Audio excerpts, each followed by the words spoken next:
Olá, pessoal, tudo bem? Estamos aqui iniciando mais um Cena Legislativa. Dessa vez vamos tratar de um tema que angustia muito as pessoas, é pauta do dia, é tema do momento e há muito tempo nós vamos falar sobre as políticas de segurança pública do estado do Ceará. E nosso convidado é um especialista no tema, Ricardo Moura, jornalista, doutor em sociologia, faz esse diálogo já há algum tempo na imprensa, na academia e escreve bastante sobre. E eu sou leitor da sua coluna, faço essa reflexão. E aí, claro, a gente vai aqui falar um pouco, compreender um pouco quais são os desafios dessas políticas, o que é que funciona, o que é que não funciona, o que é que a gente pode se inspirar no cenário internacional. Por que a gente tem esse movimento de territorialização do crime? Eu sei que não dá para esgotar tudo aqui, porque o nosso tempo é reduzido, objetivo, mas eu acho que um sentido de um programa como esse é fazer a gente pensar. Primeiro, obrigado, Ricardo, por você tirar um pouquinho do seu tempo. De nada. Sei que você é ocupado, tem uma agenda aí puxada. E vou começar com uma provocação. A gente está vendo com cada vez mais frequência no estado do Ceará, não é que não existia, mas está ficando muito frequente, desde meados do ano passado, a recorrência de chacinas, né? Em várias partes da cidade, claro que você tem ali o cinturão da periferia de Fortaleza, e não só em Fortaleza, a região metropolitana, as grandes cidades. E isso muito ligado a esse movimento de facções. Como é que você vê isso, né? Como é que você vê essa realidade de chacinas cada vez mais? Eu queria começar a partir desse ponto, que todo mundo que nos acompanha, acredito que também tem a mesma percepção. Bacana. Vamos começar. Eu queria voltar ao tempo. Em 93, a gente teve uma chacina que impactou bastante. Então, quem já tem uma certa idade, né, que nem eu, vai se lembrar da chacina do Pantanal, né? Chacina do Pantanal, a gente teve 3 adolescentes que foram mortos. E essa chacina ela causou uma comoção tão grande que o nome ficou estigmatizado. E o bairro Pantanal mudou para Planalto Ayrton Senna, né? Então a gente teve uma mudança do nome de um bairro por causa de um fato que não era corriqueiro e que impactou demais no tecido social. Se eu perguntar para você quantas chacinas foram registradas em 2023, você dificilmente vai saber. Nem eu. A gente não tem mais essa contabilidade. É uma ação muito violenta. Ela é uma ação que é uma ação racional. Por quê? Porque ela tem todo um preparativo, né? Ela tem uma organização, ela tem uma informação de onde vai estar a pessoa. Por que morrem muitas pessoas? Porque é uma ação que ela vem para matar quem estiver no local. E aí você vê diversos casos em que das vítimas, apenas uma seria o alvo daquela ação. E as outras estavam no horário errado, no local errado. Então, isso vem particularmente desde 2006, 2017, e a gente vem com essa questão que a gente não consegue resolver, né? E as chacinas, elas são muito um modus operandi do crime organizado, né? Das facções. E aí tem-se um desafio. Abril deste ano foi o abril mais violento desde 2020. Então, os números da violência letal que abaixaram no governo Camilo estão aumentando no governo Eumano. E isso coloca uma questão para ele que vai impactar não só para ele, mas vai impactar também na eleição municipal. Por quê? Porque a região metropolitana é a região que concentra o maior número de assassinatos. Então, isso Fortaleza vai ter que dar uma resposta, Caucaia, Eusébio, Maracanã, Aquiraz, que são municípios que essa violência se irradia. Perfeitamente. E aí, você falou agora das eleições, da proximidade das eleições, e a gente teve recentemente um crime brutal no IJF e chamou muita atenção o embate entre o prefeito de Fortaleza e o governador do estado sobre causas, sobre consequência. Acabou se tornando ali um debate público, né? Porque nas redes sociais e aliados de parte a parte também se envolvendo. A gente também vê cada vez mais pesquisas de cenário eleitoral trazendo o tema da segurança pública para a agenda do município, como tema central para a agenda do município. Não é só Fortaleza, a gente sabe disso, né? Está muito presente em Salvador, está muito presente em Recife, no Nordeste de uma forma muito, muito demarcada. Como é que você vê isso, né? Esses embates, né? Principalmente nesse momento que você tem um acirramento, uma campanha que promete ser bastante competitiva, tendo a segurança pública como um elemento central. É importante a gente deixar bem evidente que desde 2018 os municípios eles fazem parte do Sistema Único de Segurança Pública. Assim como tem o SUS, tem o SUSP, que é o Sistema de Segurança Pública. Então, os municípios eles têm um papel de protagonistas na segurança. É claro que eles não vão fazer segurança de policiamento ostensivo, mas segurança patrimonial, segurança de espaços públicos como praças, feiras, hospitais, postos de saúde, né? Quer dizer, tudo isso é uma função da prefeitura. E o que eu espero é que no meio dessa confusão, no meio dessa disputa, a gente possa ter ideias interessantes em relação a isso, né? Que esse embate que vai ocorrer, né? Porque você tem uma disputa eleitoral e você tem hoje um lado e outro que você tem esse lado que é essa dicotomia, ou é o A ou é o B, e você tem que se posicionar. E aí é interessante notar que os discursos, eles são, independente da questão partidária, são discursos que ou é de um lado ou é de outro, e são incorporados por um e por outro, né? Então, assim, a expectativa, tentando ser otimista dentro desse cenário, é que a gente consiga discutir bem essa questão, que a gente consiga ampliar esse conceito, que as pessoas entendam que segurança municipal é um item importante, né? Sim. E aí tem todo um trabalho de resgate da cidadania, de atuação de serviços básicos, de promoção dos direitos dessas pessoas, porque o crime organizado ele se organiza a partir de lacunas, né? Sim. De falhas no sistema educacional, de falhas no sistema habitacional. O sistema habitacional em Fortaleza é uma chave para a gente entender a organização das facções como elas são hoje. Perfeito. Ricardo, eu li recentemente, eu acho que tem várias pesquisas trazendo essa informação, trazendo esses dados, de que o Ceará, Fortaleza especialmente, se tornou praticamente um hub do tráfico de drogas, né? Ela pega ali um entroncamento, digamos assim, que liga toda a região produtora, Rio, São Paulo, Europa, com um link também com os Estados Unidos, com alguns países do norte da África. Como é que você vê isso? Fortaleza realmente, Ceará, de uma forma, assumem essa posição e as facções, elas estão cada vez mais nacionalizadas, né? Assim, como é que você enxerga essa geopolítica, digamos assim, do tráfico de drogas? Essa pergunta é interessante porque, assim, quando um Estado ele ganha protagonismo econômico, ele também tem um ônus, né? Sim. E o Ceará ele tem esse problema há um tempo antes de outros estados do Nordeste, né? Por quê? Porque a gente tem uma economia muito aquecida, tem uma economia que se desenvolveu. A gente tem um porto, a gente tem um aeroporto internacional, estamos a 6 horas da Europa, né? Se você pega um avião, 6 horas você está em Portugal.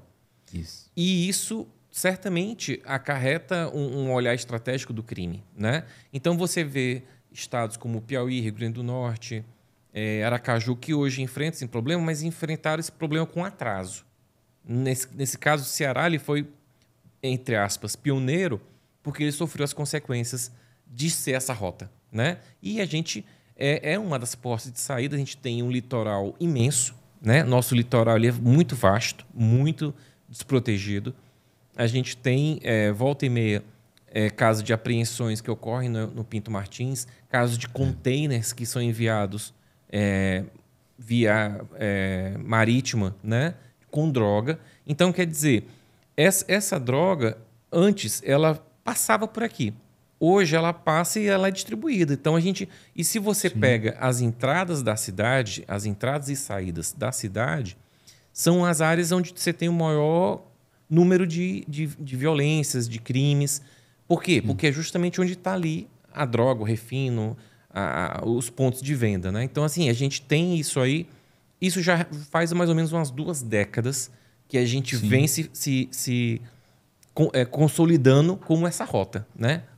E aí é um efeito negativo do desenvolvimento do Estado em tantas outras áreas que hoje ele é protagonista, né? E, Ricardo, pegando aqui um pouco a política macro do governo do Estado, né? Quem acompanha redes sociais, quem acompanha um pouco mais a realidade do governo do Estado, o pessoal aí que está nos acompanhando, os concurseiros de plantão, percebem que há um investimento permanente, né? Isso, Cid Gomes, Camilo Santana e Elmano, isso vem numa crescente de cada vez mais concursos para a Polícia Militar. Isso é, né, bem constante. Está na pauta. Eu vejo, por exemplo, quando a gente vai acompanhar o debate sobre o orçamento do Estado, há sempre uma expectativa de mais um concurso, E aí, pensando na política de segurança pública, nós temos um efetivo, nós temos uma tropa maior. E aqui eu estou pegando a Polícia Militar. A gente tem uma tropa maior, mas mesmo assim, como você bem lembrou, nós temos um mês de abril batendo recordes de letalidade. Como é que a gente equaciona isso, né? Eu não vou nem dizer do governador para a população, mas como é que a gente pensa essa perspectiva de insistir nesse tipo de política, né?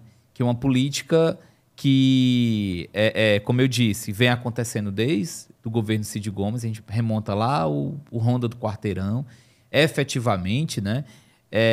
Mas que oscila, né? Você tem alguns anos de queda, mas acréscimo, territorialização do crime. Como é que você percebe esse investimento aí? A violência, ela é um fenômeno muito complexo nesse sentido, né? Porque, assim, vou dar aqui um exemplo. Durante a pandemia, você tinha aquela frase, fica em casa, né? Ficar em casa lhe dava uma garantia de você diminuir o risco de contrair a Covid. Sim.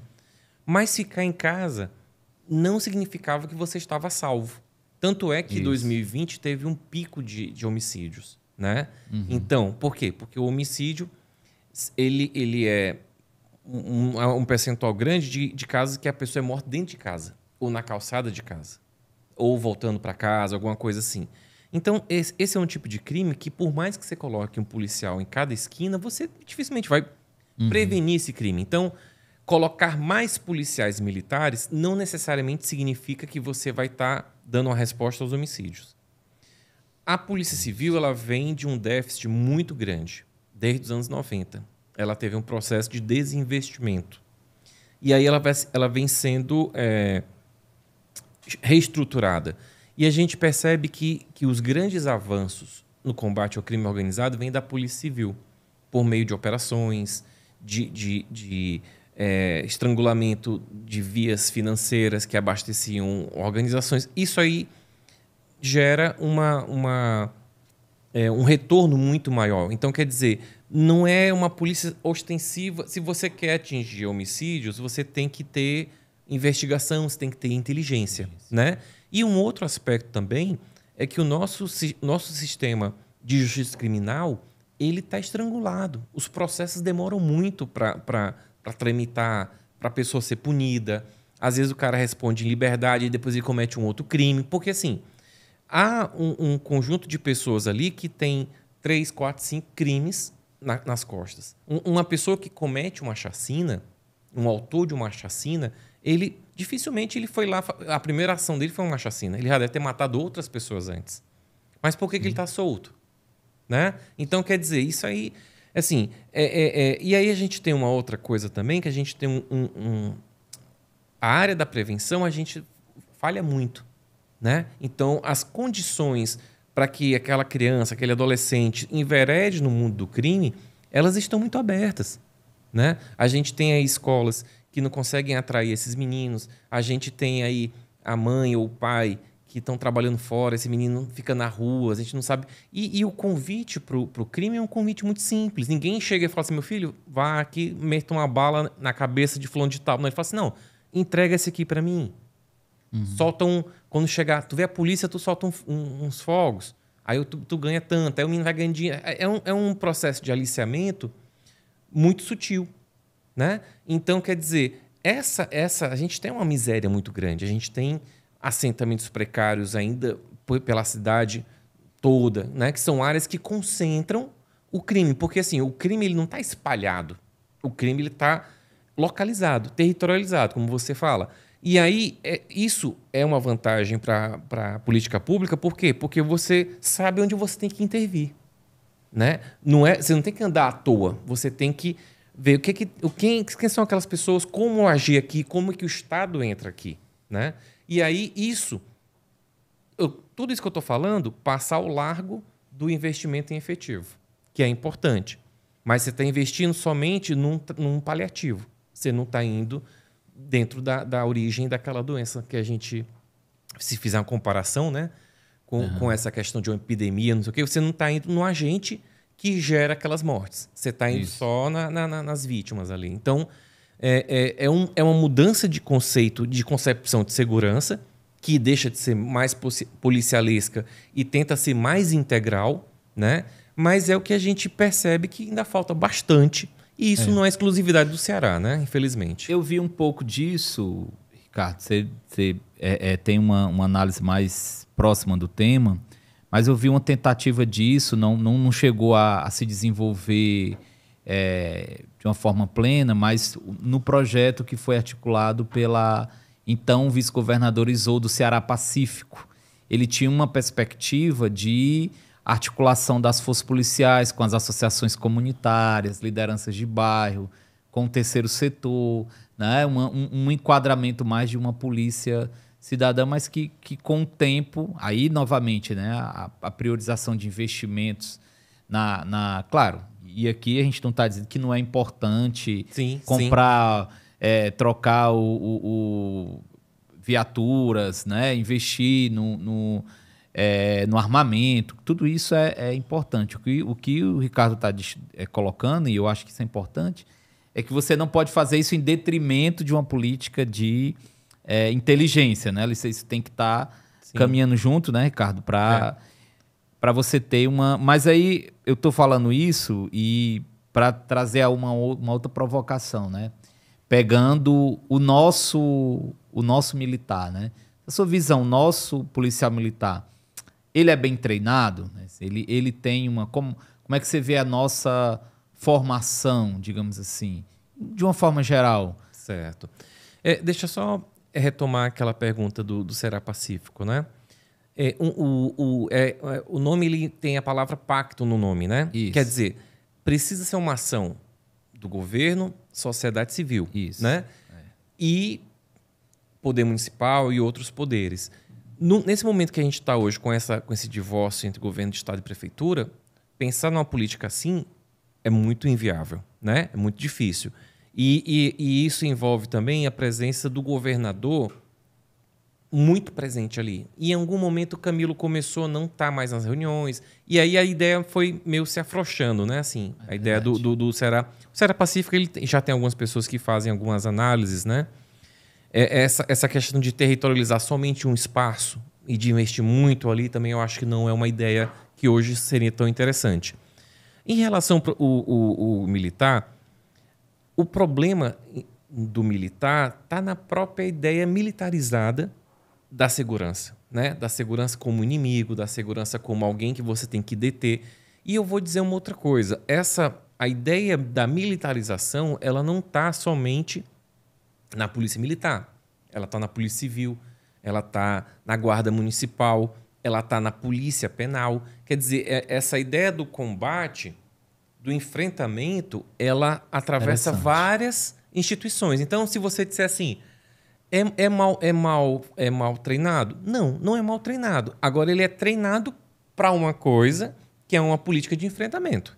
Né? Ele não é treinado para um modelo de policiamento que não seja do embate. Então, quer dizer, é uma pergunta que, na origem, ela já está viciada, digamos assim, né?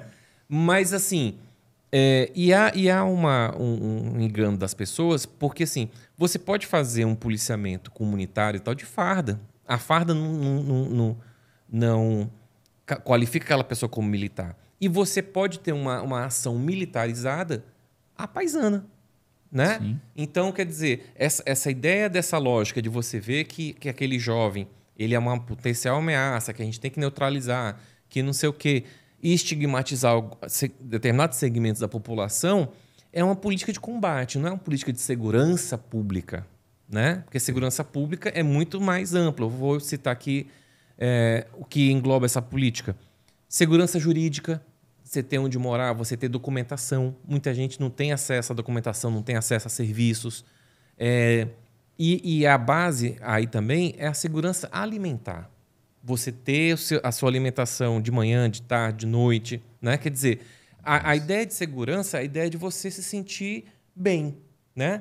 Eu costumo dizer que segurança se você consegue andar e vir em um canto, você está seguro. E a gente hoje, infelizmente, não é todo canto que a gente consegue estar seguro, né? E a gente vai se refugiar onde? Nos shoppings, né? Que providenciam uma sensação de uma sociedade perfeita, né? Isso para quem tem dinheiro para consumir. Quem não tem, fica à margem aqui no shopping, né? Você fica criando ilhas, né? Você cria ilhas. Fortaleza tem uma ilha dessa, que eu não chamo de ilha, mas chamo de vitrine. Você vai na beira-mar, você anda de boa na beira-mar. Você anda com relógio, você anda com pulseira, você anda muito bem lá. Mas o ideal é que você ande bem em todo o canto da cidade, né? Porque como é uma área de turismo, como é uma área... E na época daqueles ataques em 2019, houve uma recomendação externa das pessoas evitarem Fortaleza, por causa do risco, não sei o quê. Ganhou mídia internacional. Então, quer dizer... O grande problema, isso não é exclusividade do humano. Isso é uma coisa que é algo que eu acredito que vem desde a época do Tasso. É um traço comum em todos os governadores. A segurança pública é sempre pensada de fora para dentro. O que vão pensar da minha casa? O que vão pensar do meu estado? É como se você tivesse uma casa e a sala desse o acesso à rua e você só limpa e ajeita a sala. Aí o quarto está todo quebrado, a cozinha cheia de ratos, né? E então, quer dizer, a gente tem que pensar a segurança pública como algo de dentro para fora, né? Então, essa coisa do turismo, que hoje é um grande vetor de investimento e de dinheiro para o Estado, ok, massa. A gente tem locais belíssimos, a gente precisa do turista. Mas quem vive no dia a dia... tem que viver em paz, tem que viver sossegado, tem que trabalhar, tem que estar tranquilo, levar a criança para a escola. Porque nesse dia cotidiano, né? Nesse dia do IJF, teve um adolescente que foi morto perto de uma escola. Quer dizer, ele foi deixar lá, parece que o irmão foi deixar um parente. E, quer dizer, ele não tem... o ato mais banal, que é você deixar uma criança na escola, em determinados locais do Ceará, você pode ir e não voltar. Quer dizer, isso é um absurdo, né? Perfeito. Ricardo, quero agradecer você aqui por essa abordagem bem panorâmica, né? Que, como eu falei no início, a ideia é que a gente possa pensar sobre segurança pública e cada um desses pontos da sua fala enseja assim, uma série de discussões. Já aproveitando para te convidar para voltar aqui novamente. Por isso que eu falo só um pouquinho, que aí a gente vai fazendo parcelado, né? Mas a gente trouxe de uma forma. Quero agradecer você, obrigado por estar aqui com a gente. Beleza, eu só peço para quem gostou da conversa, eu tenho um blog que eu escrevo sobre o assunto, né, chamado Blog Escrivaninha. Você vai lá no Instagram e aí segue a gente, dá aquela força para a gente. Ali é um blog que alterna análise e também notícias, né? Porque Volta e meia, se a gente tem uma informação que é exclusiva ou alguma coisa que ocorre, a gente coloca ali também. É um mix, né? Porque violência é uma coisa dinâmica e a cobertura tem que ser dinâmica. Então é isso. Abração para todo mundo. Agradeço o convite. Obrigado. Recomendo aí toda a produção do Ricardo. O Ricardo une dois mundos muito interessantes. O jornalismo e a sociologia têm essas duas pegadas. Escreve de uma forma muito clara e traz uma reflexão a partir da sua pesquisa, a partir da sua análise, da sua visão e vivência, né? Porque ele também é um cidadão aqui de Fortaleza, então, para além de pesquisador, ele é um cidadão, então ele vive tudo isso que ele está aqui apresentando. Então foi isso, gente. Grande abraço. Vejo você no nosso próximo programa.